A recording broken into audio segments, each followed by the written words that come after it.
مزمل صاحب، سب سے پہلے تو یہ بتائیں کہ آج جو اسٹیٹ بینک آف پاکستان نے شرح سود میں اضافہ کیا ہے اس کو آپ کس طرح سے دیکھ رہے ہیں، جبکہ کاروباری برادری پہلے ہی اس فیصلے کی شدید مخالفت کر رہی ہے؟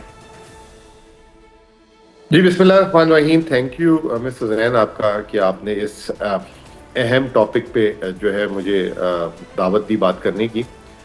دیکھیں، اس وقت پاکستان کی جو شرح نمو جسے جی ڈی پی گروتھ کہتے ہیں، یہ 5واں سال ہوگا 2022 سے لے کے 2026، جو مسلسل جو ہے وہ 78 سال کی ایوریج گروتھ سے نیچے ہے. 78 سال کی ایوریج گروتھ بھی جو ہے پاکستان کی 4 سے 4.5% ہے، اور اگر ان 4 سالوں کی پچھلے نکال لیں تو ایوریج گروتھ جو ہے وہ 2.5% بھی نہیں بنتی.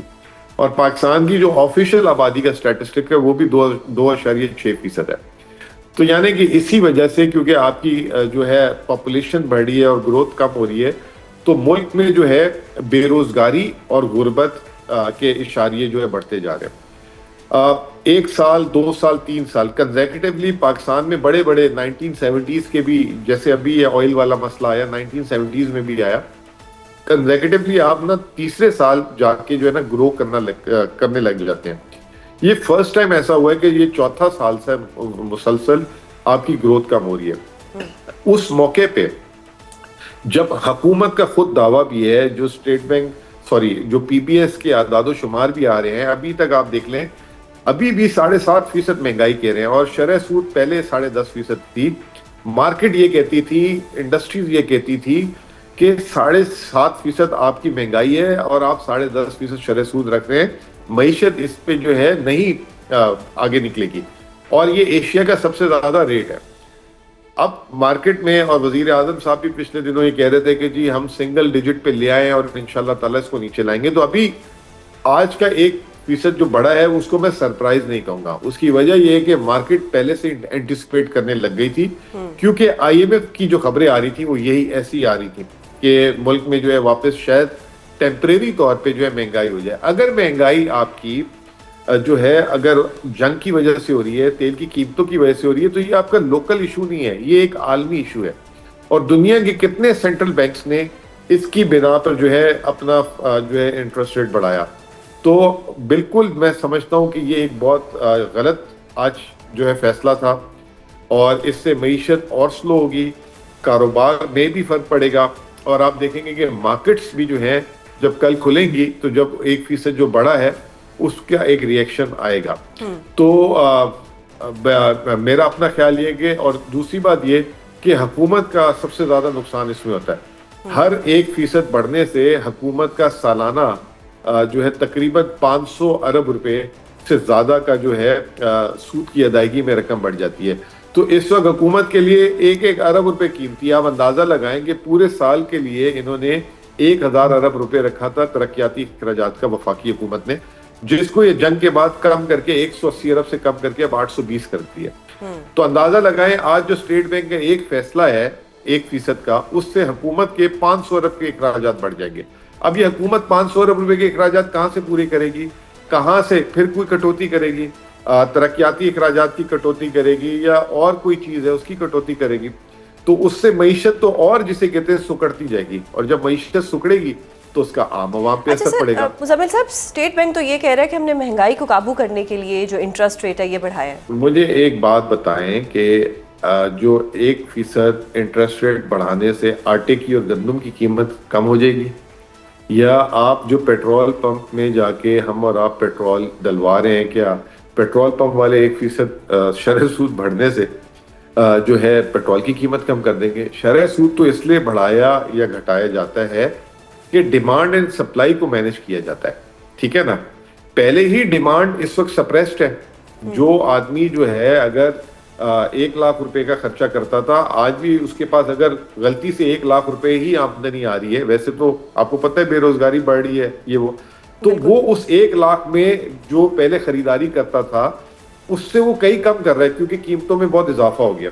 تو ملک میں ڈیمانڈ، ہر انڈسٹری یہی کہہ رہی ہے کہ ہمارا مال ہی نہیں بک رہا، کیونکہ ملک میں لوگوں کے اندر پرچیزنگ پاور ہی نہیں ہے، سخت ہی نہیں ہے خریدنے کی. تو اگر اسٹیٹ بینک نے یہ لاجک دیا ہے تو بالکل ہی اس جی ڈی پی گروتھ میں جو 2.5 سے 3، ابھی آئی ایم ایف نے بھی شاید 3.5% کر دیے پچھلے ہفتے 10 دن پہلے جو ان کا وہ آیا تھا، تو اس جی ڈی پی گروتھ میں ڈیمانڈ ہے کدھر؟ اس سے کوئی ڈیمانڈ میں کمی نہیں آئے گی. ہاں جو اسٹیٹ بینک کو فائدہ ہو جائے گا یہ میں آپ کو بھی بتا دیتا ہوں. اسٹیٹ بینک کو فائدہ یہ ہو جائے گا کہ وہ جو باہر سے اگر کوئی مہنگے شرح سود، کیونکہ آپ ان کو ایک تحفہ دے رہے ہیں اتنا شرح سود میں اضافے سے، تو وہ جو ہے سرمایہ بھیجیں گے پاکستان اور وقتی طور پہ جو ہے اس میں ان کو سود ملے گا اور وہ اچھی رقم کمائیں گے اور وہ چلے جائیں گے. تو اسٹیٹ بینک کو وقتی طور پہ ڈالر مل جائیں گے جو سرمایہ کاری سے آنے چاہیے تھے، جو اکنامک فنڈامنٹلز کی طور پہ آنے چاہیے تھے، وہ نہیں آ پا رہے. تو وہ ڈالر ہاٹ منی، جسے آپ کو یاد ہوگا کہ پی ٹی آئی کے دور میں بھی ایک ہاٹ منی کا الزام لگایا جاتا تھا کہ آپ شرح سود کو اس لیے اوپر رکھ رہے ہیں کہ باہر سے آپ کو ہاٹ منی مل جائے. تو وہ ایک شاید ہاٹ منی کا پوائنٹ آف ویو ہو سکتا ہے. اس کے علاوہ تو مجھے اور کوئی چیز نظر نہیں آ رہی. اچھا، یہ جو مسلسل پیٹرول کی قیمتوں میں حکومت اضافہ کیے جا رہی ہے، جبکہ تازہ ترین اضافہ تو صرف حکومتی ٹیکسز اور لیوی کو بڑھانے کے لیے کیا گیا ہے، تو عوام کے ساتھ یہ حکومت کیسی واردات ڈال رہی ہے؟ دیکھیں جی، پہلی بات تو یہ کہ سوزین، میں آپ کو بتاؤں کہ یہ جو ابھی میں نے آپ سے باتوں باتوں میں ریئلائز کیا کہ یہ جو 500 ارب روپے حکومت اگر شرح سود اگلے ایک سال یہیں پہ رہتی ہے تو 500 ارب روپے اضافی یا تو اپنی وہ جو عوام پہ پیسے خرچ کرنے تھے فلاح کے لیے یا تو وہ کٹ کرے گی یا کوئی نئے ٹیکسز لگا لے گی. ٹھیک ہے نا؟ اب وہ نئے ٹیکسز لگانے کی بھی سکت ہے نا. آپ دیکھیں کہ اتنے زیادہ ٹیکسز کی شرح ہو گئی کہ اس ملک سے کمپنیاں چھوڑ چھوڑ کے چلی گئیں. پچھلے 3 سال سے ریکارڈ پاکستان سے کمپنیاں جو 40 50 سال سے کام کر رہی تھیں وہ چلی گئیں. تو اب یہ جو ہے جسے کہتے ہیں کہ یہ آنے والے دنوں میں مزید اگر حکومت اپنا گیپ کور کرنے کے لیے جو ہے ٹیکسز لگائے گی، جب ٹیکسز سے پورا نہیں ہوگا تو پھر نان ٹیکس ریونیو سے کور کیا جاتا ہے. نان ٹیکس ریونیو کیا ہے؟ جو ابھی آپ نے بات کی، لیوی بڑھا دینا. ٹھیک ہے نا؟ ابھی پھر کہہ رہے ہیں ابھی لیوی بڑھائی ہے، پچھلی یہ جو جمعے کو انہوں نے 80 روپے سے 107 روپے کر دی پیٹرول کی. اور وزیر پیٹرولیم کہہ رہے تھے کہ آئی ایم ایف سے پوچھیں گے اجازت مل گئی تو ٹھیک ہے، ورنہ 55 روپے ابھی مزید ہمیں لیوی لگانی ہے یا ڈیزل پہ لگائیں گے یا پیٹرول پہ لگائیں گے. عوام سے ہی لینا ہے. حکومت یہ کب تک کرے گی اور عوام کا ایک ٹرننگ پوائنٹ ہے وہ پھر کب آئے گا؟ دیکھیں ابھی تو فی الحال جو نظر یہی آ رہا ہے کہ اس حکومت کے پاس کوئی وے فارورڈ نہیں ہے، کوئی پالیسی نہیں ہے. اور جو ہے عوام کو تو بھول جائیں ابھی آپ فی الحال کے لیے کہ ان کی جو ہے پرائرٹی میں کہیں سے بھی عوام ہے. اور ابھی یہ بھی دیکھ لیں کہ ابھی نیا بجٹ کی آمد ہے تو اس میں حکومت نے، وزیر خزانہ نے، سب نے ایک وعدہ کیا ہوا تھا کہ سیلری کلاس پہ ٹیکسز ہم کم کریں گے اور جو ہے صنعت پہ بھی ٹیکسز کم کریں گے. اور بجلی کی قیمتیں تو ابھی الٹا یہ بڑھانے کی باتیں، آپ کو پتہ ہے جو لوڈ شیڈنگ ہو رہی ہے، عوام کو دیکھیں نہ جینے دے رہے ہیں نہ مرنے دے رہے ہیں. میں تو یہی کہوں گا، کیونکہ دیکھیں اگر عوام کو حکومت سے کوئی امید نہیں ہے تو وہ اپنے زور بازو پہ جو ہے وہ اپنا روزگار کا بندوبست کرنا چاہتے ہیں. اس کا بھی جو ہے راستہ بند کر دیا ہے لوڈ شیڈنگ کر کے. اب مجھے ایک بات بتائیں نا، ایک طرف لوڈ شیڈنگ کر دی، آپ جس شہر میں رہتی ہیں اسلام آباد میں، 10 دن آپ نے جو ہے دیکھا ہوگا کہ کس طریقے سے آپ نے گزارے پچھلے.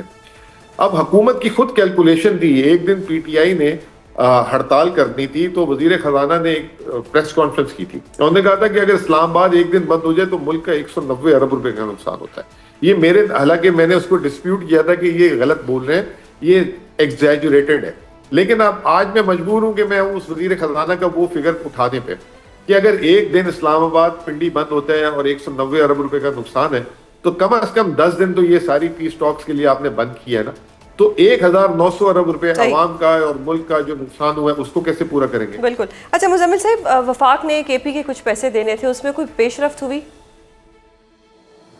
وفاق تو اپنے جو ہے جو ترقیاتی اخراجات اور وہ کاٹے جا رہی ہے. جب ہم بات کرتے ہیں تو وہ کہتے ہیں مزمل صاحب آپ کو تو پتہ ہے، آپ ویسے ہی فیڈرل گورنمنٹ میں کام کر چکے ہیں تو ہمارے حالات آپ کے سامنے ہیں. تو اب تو ہم یہی کہہ رہے ہیں جو انہوں نے بجٹ میں اعلان کیا تھا اسی کو آنر کر لیں. فی الحال تو اس وقت آپ کے سامنے 180 ارب روپے جو ہے ڈیولپمنٹ کے کٹ کر دیے ہیں.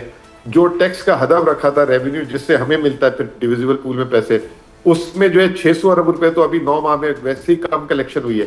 تو یہ 1000 ارب روپے اگر کم کلیکٹ کرتے ہیں پورے سال میں تو 90 ارب روپے کا ہمیں وہاں سے نقصان ہو جائے گا.